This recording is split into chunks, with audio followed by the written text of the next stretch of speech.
नमस्कार दोस्तों। तो ट्रेडिंग व्यू पाइन स्क्रिप्ट के इस ट्यूटोरियल में हम लोग ये सीखने वाले हैं कि किसी इंडिकेटर के थ्रू किसी हायर टाइम फ्रेम चार्ट का डेटा कैसे एक्सेस करना है, और ये करते वक्त ये सीखना है कि इंडिकेटर रीपेंटिंग इशू क्या होता है और उसका सॉल्यूशन क्या है। ये बहुत ही सीरियस टॉपिक है। ये बिना समझे अगर आपने इसे यूज करने की कोशिश की तो आप बर्बाद भी हो सकते हैं। ये बहुत ही सीरियस टॉपिक है, इसे बिल्कुल भी स्किप मत कीजिए अगर आप ट्रेडिंग व्यू पे काम करना चाहते हैं तो। ठीक है, तो चलिए इंडिकेटर का कोड समझ लेते हैं। सबसे पहले हमारे पास है एक इंडिकेटर फंक्शन। यहाँ पे मैंने उसका नाम दिया है इंडिकेटर रिपेंटिंग। फिर यहाँ पे एक वेरिएबल बनाया है जिसका नाम है higher time frame close. Okay, यहाँ पे एक फंक्शन कॉल किया गया है रिक्वेस्ट डॉट सिक्योरिटी। ये फंक्शन क्या करता है, मौजूदा चार्ट के अलावा अगर हम किसी और चार्ट का डेटा या किसी और स्टॉक का डेटा एक्सेस करना चाहें तो उसके लिए हमें एक रिक्वेस्ट डॉट सिक्योरिटी फंक्शन को कॉल करना पड़ता है। तो अभी फिलहाल हम कौन सा डेटा एक्सेस करने वाले हैं, हम लोग जिस चार्ट पे इस इंडिकेटर को ऐड करने वाले हैं उसी स्टॉक का हम लोग डेटा एक्सेस करेंगे। लेकिन क्योंकि हम लोग निफ्टी के डेली चार्ट पे इसे प्लॉट करने वाले हैं, मैं चाहूंगा कि मुझे डेली चार्ट का डेटा ना मिलते हुए मुझे किसी हायर टाइम फ्रेम चार्ट का डेटा मिले। फॉर एग्जांपल निफ्टी के वीकली चार्ट का डेटा मिले। ठीक है, तो हमें चाहिए निफ्टी के वीकली चार्ट का डेटा, लेकिन वो प्लॉट होना चाहिए निफ्टी के इस डेली चार्ट पे। ठीक है, तो इस रिक्वेस्ट डॉट सिक्योरिटी फंक्शन में सबसे पहले हमें उस स्टॉक का नाम यहाँ पे लिखना है जिसका डेटा हम लोग एक्सेस करना चाहते हैं। तो हर बार तो हम लोग स्टॉक का नाम, अलग अलग स्टॉक का नाम यहाँ पे लिखते नहीं बैठ सकते। ठीक है, तो उसका सॉल्यूशन क्या है, कैसे सिम डॉट टिकर आईडी ऐसे लिखना है। तो आप जिस भी चार्ट पे, जिस भी स्टॉक के चार्ट पे इस इंडिकेटर को प्लॉट करोगे उसका नाम अपने आप यहाँ पे लिया जाएगा। तो अगर मैं इस इंडिकेटर को निफ्टी के चार्ट पे ऐड करूँ तो यहाँ पे अपने आप निफ्टी का नाम लिया जाएगा। रिलायंस के चार्ट पे ऐड करूँ तो अपने आप रिलायंस का नाम लिया जाएगा। कैसे, सिम डॉट टिकर आईडी। ठीक है, उसके बाद हमें यह डिफाइन करना है कि हमें कौन से टाइम फ्रेम का डेटा एक्सेस करना है। जैसे मैंने कहा कि हम लोग इसे डेली चार्ट पे ऐड करने वाले हैं, लेकिन हमें डेटा एक्सेस करना है वीकली चार्ट का। तो क्योंकि वीकली चार्ट का डेटा एक्सेस करना है, यहाँ पे मैंने डब्ल्यू लिखा है। अगर मंथली का करना होता तो एम लिखता, अगर 15 मिनट का करना होता तो 15 लिखता। ओके, और उसके बाद एंड में हमें ये लिखना है कि कौन सा डेटा एक्सेस करना है। मुझे किसी बार की या किसी कैंडल की क्लोज वैल्यू को एक्सेस करना है। ठीक है, तो ये हो गया हमारा पूरा रिक्वेस्ट डॉट सिक्योरिटी फंक्शन। इससे हम क्या कर रहे हैं, निफ्टी के या जिस भी स्टॉक के चार्ट में हम लोग इसे ऐड करने वाले हैं उसके वीकली चार्ट का क्लोज वैल्यू का डेटा हम लोग एक्सेस कर रहे हैं। यहाँ पे मैंने देखिए पहले से लिख के रखा है कि ये जो कोड है, ये जो लाइन ऑफ कोड है, ये रिपेंट होता है। रिपेंट होता है मतलब क्या, हम लोग थोड़ी देर में समझेंगे। ओके, और ये जो वैल्यू रिटर्न करेगा, ये जो वीकली क्लोज वैल्यू रिटर्न करेगा, वो हम लोग इस वेरिएबल में स्टोर कर रहे हैं। और सिंपली यहाँ पे प्लॉट फंक्शन को कॉल कर रहे हैं और इस वेरिएबल को चार्ट पे प्लॉट कर रहे हैं। ये जो बीच में लाइन है, लाइन नंबर 9, ये अभी हम लोग फिलहाल नहीं देख रहे हैं, हम लोग बाद में देखने वाले हैं, इसलिए इसको मैंने ऐसे कमेंट करके रखा है। तो ये अभी फिलहाल एग्जीक्यूट नहीं होगी। ओके, अभी इसे चार्ट चार्ट पे ऐड करते हैं। ओके, तो इंडिकेटर जो है चार्ट पे ऐड हो चुका है जिसका नाम है इंडिकेटर रिपेंटिंग। हम लोग फिलहाल निफ्टी के डेली चार्ट पे हैं।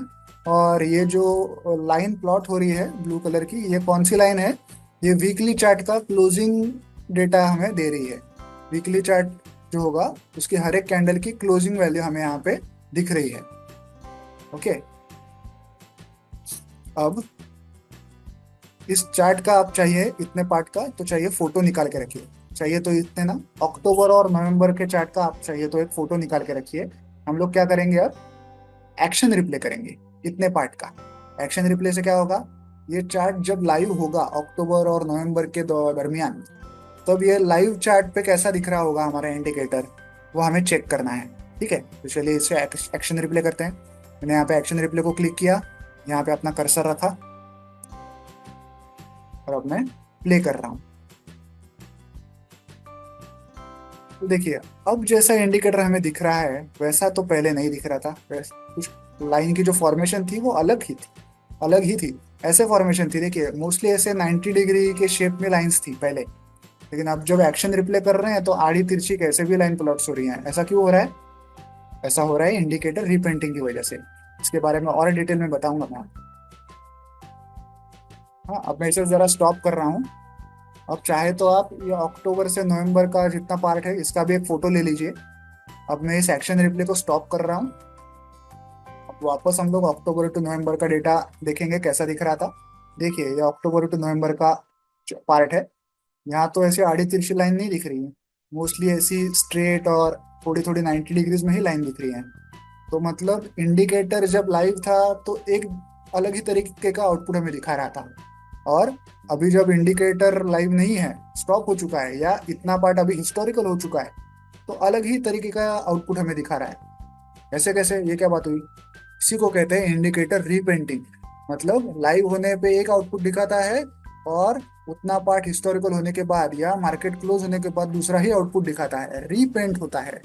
पूरा चार्ट रीपेंट होता है, इसे कहते हैं इंडिकेटर रीपेंटिंग। ये बहुत ही खतरनाक चीज है ट्रेडिंग व्यू में, इससे आपको हमेशा बचना चाहिए। नहीं तो आप इसे बिना समझे अगर इस पे ट्रेडिंग करें या इन्वेस्टिंग करें तो आपके पैसे डूबने के बहुत ज्यादा चांसेस हैं। बहुत ही डेंजरस चीज है। तो लेकिन ये होता क्यों है, ये अब हम लोग समझते हैं। देखिए, हम लोग डेली चार्ट में हैं और हम लोग एक्सेस किसका डेटा कर रहे हैं? वीकली चार्ट का। वीकली चार्ट की जो कैंडल होती है, एक कैंडल, वो कितने डेज से बनती है? नॉर्मली हमारा जो मार्केट है वो मंडे टू फ्राइडे चलता है, मतलब 5 दिन तक चलता है। तो 5 दिन का मिला के एक वीक बनता है, trading week. Trading week, Saturday Sunday को हम लोग इग्नोर कर रहे हैं। 5 डेली कैंडल्स की मिला के एक वीकली कैंडल बनती है। ठीक है, तो मान लीजिए कि यहाँ पे वो वीक शुरू हुआ था। ठीक है, और अगर हम लोग इस कैंडल पे, इस डेली कैंडल पे वीकली कैंडल का डेटा एक्सेस करने की कोशिश करें, तो वीकली कैंडल का आज का डेटा कुछ और होगा।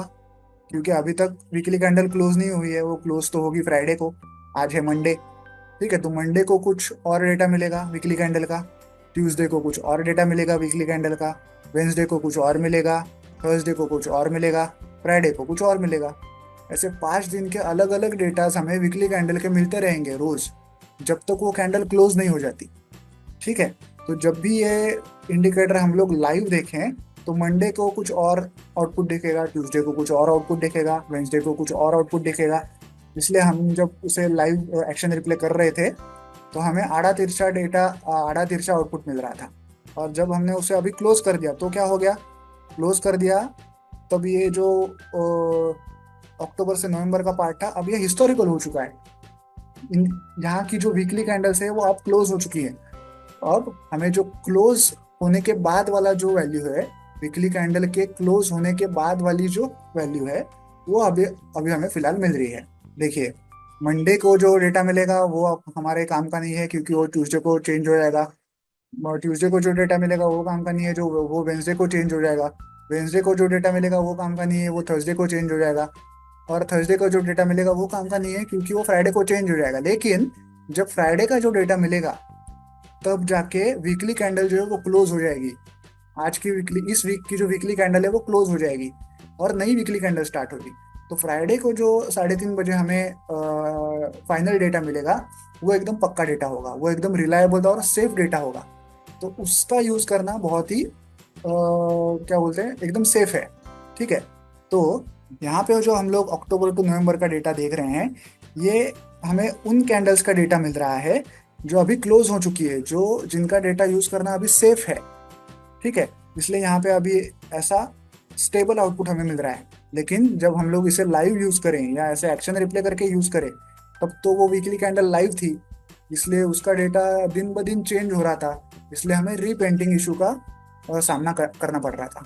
ठीक है, तो अब इसका सोल्यूशन क्या है? प्रॉब्लम तो ये है कि हम लोग हायर टाइम फ्रेम की कैंडल का यूज, हायर टाइम फ्रेम के कैंडल का डेटा का यूज तब तक नहीं कर सकते जब तक हायर टाइम फ्रेम की कैंडल लाइव है। हमें उस कैंडल के क्लोज होने का इंतजार करना है। क्लोज होने के बाद जो उस कैंडल की फाइनल वैल्यू होगी, वही वैल्यू यूज करने के लिए सेफ है। तो इन शॉर्ट हमें क्या करना है? हमें हायर टाइम फ्रेम की कैंडल का क्लोज होने का वेट करना है। ये इसका सॉल्यूशन है। ठीक है, तो सिंपली हम लोग क्या करेंगे, मान लीजिए आज के दिन हम लोग ट्रेड कर रहे हैं। अब अगर मैं आज के दिन यहाँ पे बैठा हूँ ट्रेडिंग करने के लिए, तो आज की जो वीकली कैंडल होगी जो अभी फिलहाल लाइव है, मैं उसका डेटा यूज नहीं करूंगा मेरे इंडिकेटर में।